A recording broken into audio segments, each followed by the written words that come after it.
Facebook family. I have decided to do this video. It has been weighing very heavily on my heart and on my mind as well. And it was something that I wanted to say early on, but there were so many emotions and so much pressure for me to go with the popular opinion about who George Floyd was.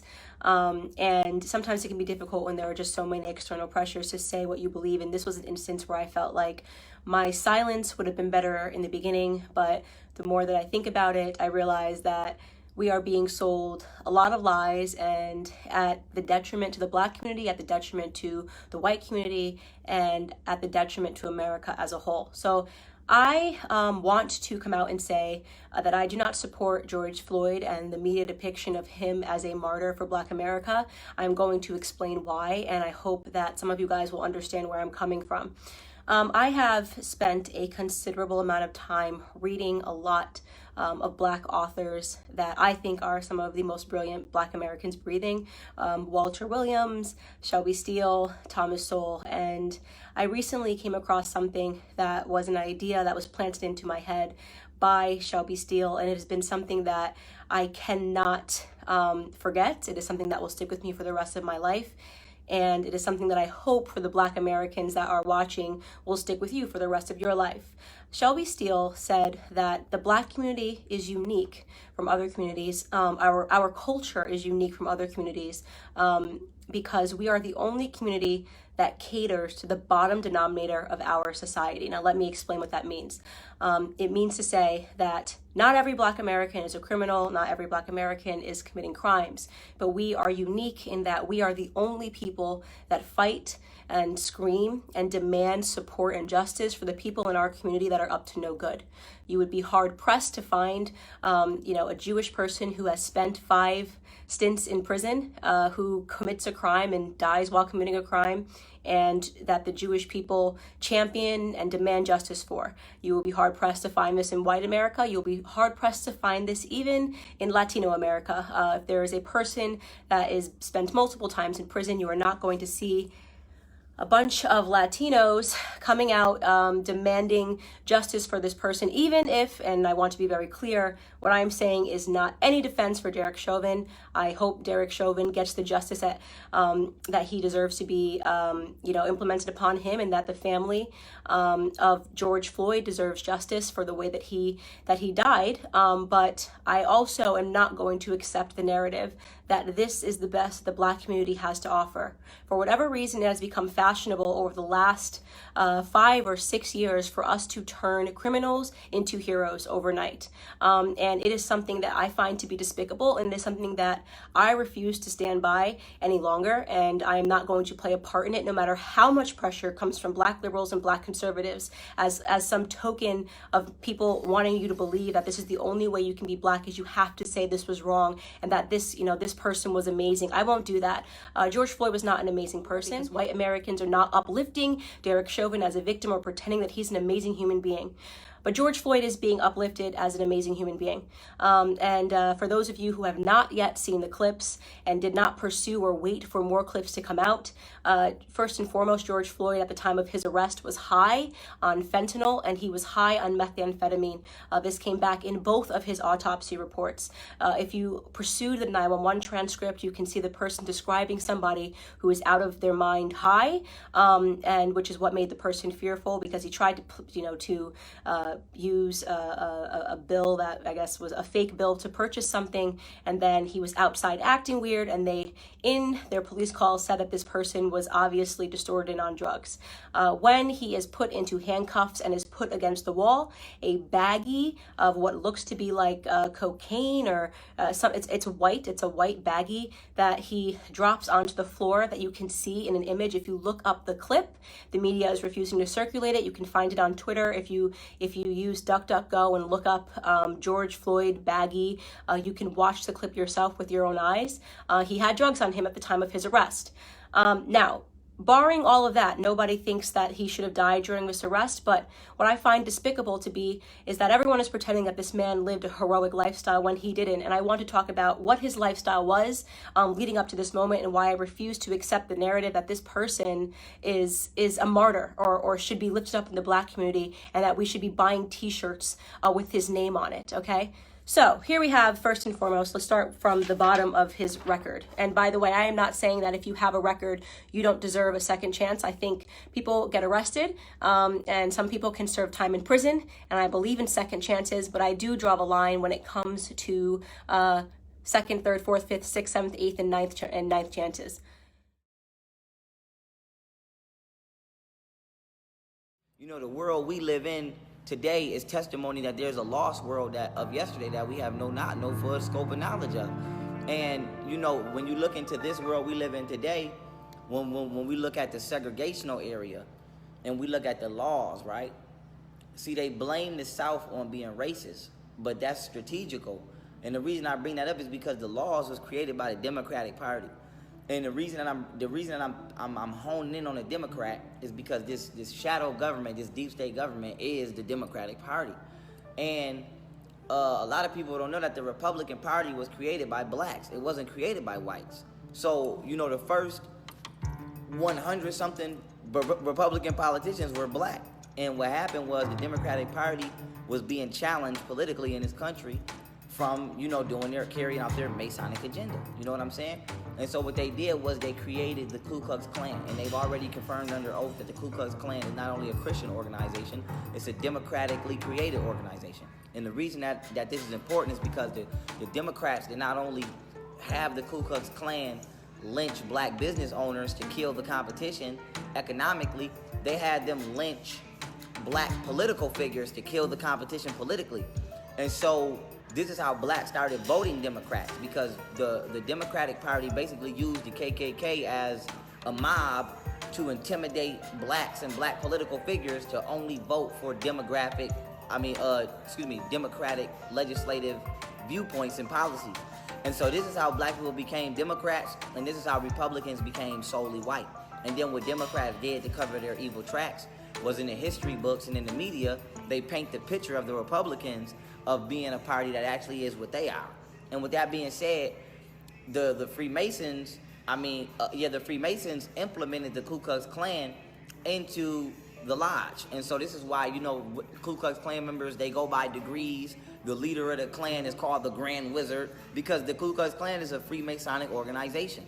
And the original uniform of the Ku Klux Klan was a red and white uniform that I've showed in other lectures with a crescent moon and a star. That's the symbol of Islam. Islam is the symbol of the Eastern sect of Freemasonry, but Islam, the crescent moon and the star is also the symbol that we see above Baphomet's left hand, and the 5-point star, which is the pentagram when it's upside down, which is the symbol of Satan on his head. So the symbol of Islam actually is a Freemasonic symbol.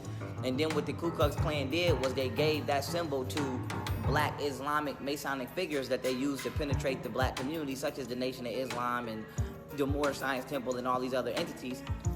And then they adopted the Knights Templar cross that they got from Albert Pike, who Albert Pike was a 33rd degree Freemason, and who he was a part of the Knights of Templar.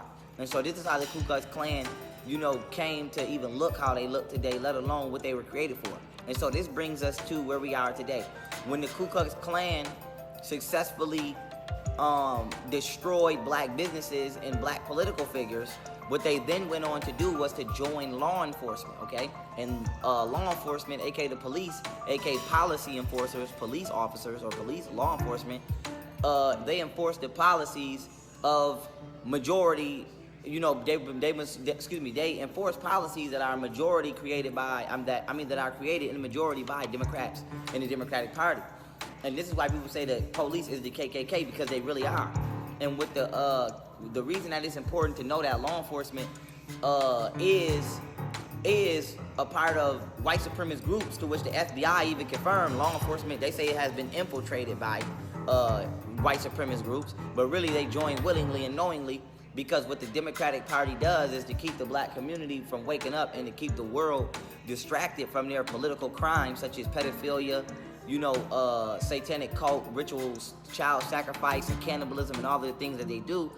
what they do is they have these Ku Klux Klan based, aka Freemasonic agents who are half law enforcement, half white supremacists, go and commit crimes on blacks or non-whites. And then after they have them commit the crime, they protect them in the judicial system. Meanwhile, they highlight the crime on the media in order to inflate racial tension and inflate violence in the country like we see here. And what do we see here? Everything I just broke down, what did we just see? We just seen it happen. Anthony Weiner got caught, sexting kids, Hillary Clinton and all kind of other political figures, Podesta, all these people got caught in these email scandals, pedophile scandals through WikiLeaks. And we're starting to see the deep state for who they really are. We're starting to see George Soros for who he really is, paying agents to influence these riots and things like that. But what did we see? We think that the police set the city of Minneapolis on fire, not the people. It was blamed on the people. So these police killed the black man, the media blew it up, black people came outside along with white people to peacefully protest, and then the police sneakily set the city on fire. And what they're doing is they're trying to influence everybody to riot and to act uncivilized, so that way they can have an excuse to usher in martial law. So, life is a game of chess. The police are the pawns, the FBI are the knights, the military is the castles, the mainstream media are the bishops, and the deep state, Illuminati, Bill Gates, these royal families, all of these international global syndicates are the kings and the queens, aka the Freemasons. And so, the reason I'm giving y'all the history lesson is so that y'all can see where we are today in this country is not because of police brutality. It's because police brutality and racism has been weaponized in the form of psychological warfare to influence the American public to react exactly the way the deep state wants us to react so that they can enact martial law. And this is why Obama signed the NDAA, so that we can be recognized as terrorists by the military and things like that. So when they bring the military in, they can detain people indefinitely, round us up into these FEMA camps, forcefully vaccinate people. We know the vaccination is going to depopulate the planet, and they can try to take over the world. And so right now, we are literally in the end game of our lives. And everything that we thought to be conspiracy theory, I have proven to be actually true. I have literally caught the Illuminati. I have literally found the Illuminati, literally. And we have a chance to stop them. But it's going to take for everybody to actually wake up and redirect, our disposition on this matter.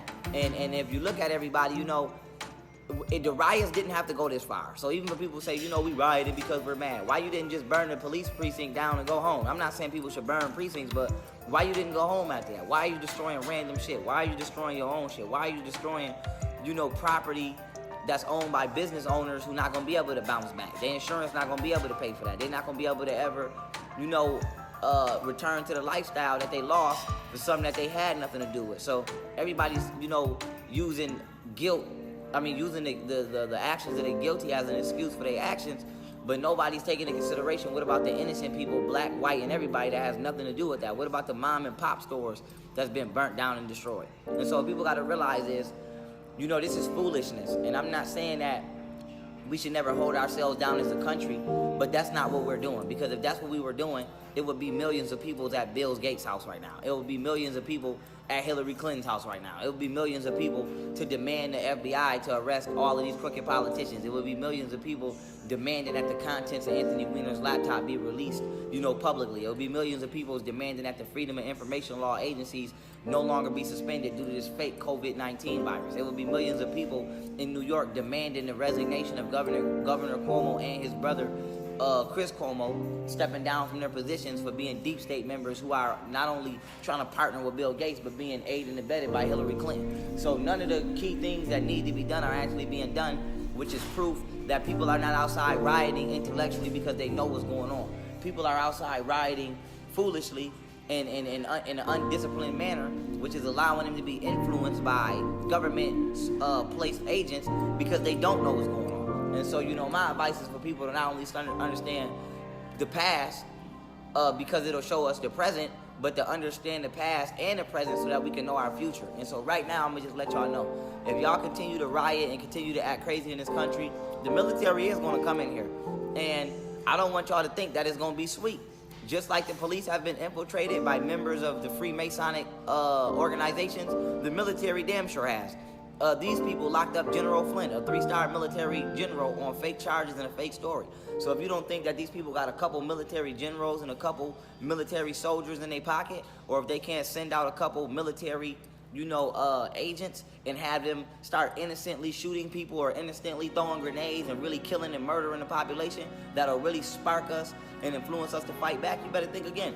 So even if the military does intend on coming peacefully and, stopping the country, that's not going to stop somebody like George Soros to pay a group of people to go out there that looks like a militia and actually murder people with M16s and actually murder people with military-grade weapons and actually incite a riot and make us think that we got to fight back for something that we shouldn't even be outside anyway, doing, because we know the key players. All we got to do is go get the key players and the game is over.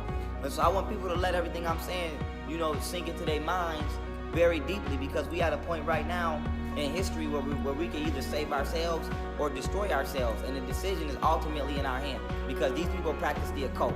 And what I want y'all to know about the occult is the trick is to get you to use your own free will to sacrifice yourself, and that's what everybody is doing. They're using blind ignorance and misguided anger to create civil unrest so that the military can be deployed. Once the military is deployed, FEMA can be deployed, and these agent provocateurs that have invaded every level of this government, from local, state, federal police, all the way up to the military, can then become activated and cause even more mischief and chaos amongst the people to further the agenda of the elites. And so that being said, these Freemasons, who are indeed Luciferians, because the god of Freemasonry is Lucifer, these Satanists, these Kabbalists, they believe that from chaos comes order. And right now we're seeing them stirring up a lot of chaos. And if we don't create the order ourselves, then they're going to bring in the new world order from the chaos that they wish to create, which is a militia-controlled government, artificially intelligent policed country, underneath the utilization of 5G technology, and everybody will become not only physical prisoners, but conscious and conscious prisoners, spiritual prisoners, and prisoners of artificial intelligence. But the anger needs to be redirected in a healthy manner towards the people that are actually guilty. Stop being out here destroying random shit and tearing up random shit, when all you need to do is demand the arrest of specific players and players in this party of this New World Order agenda, and we can end it all. And so we don't have to go the way that we're going. We're choosing to go the way that we're going. What y'all gonna realize is something out here that's way more sinister, way more evil, and way more powerful than police brutality and racism could ever be. Police brutality and racism is something that has been done purposely throughout the years by Freemasons / Ku Klux Klan members in order to build up the racial tension in this country to exactly where it is today. And I would just want y'all to know, if y'all don't see that, then people that sacrifice children for a living, people that rape children for a living, people that believe in Lucifer are 20,000 times more dangerous and far more beyond a threat to our existence than any racist person you know. Bill Gates is 20,000 times more dangerous than the most dirtiest cop you know. And until people realize that, they'll never see that the cop is just a distraction. The racist police are just a distraction. It's a bigger threat that hides behind them and uses them to take the blame for all of the wrongdoing in this country, so that the real people who really need to be taking the blame are not even known to exist, let alone the possibility of them taking the blame can even be a possibility.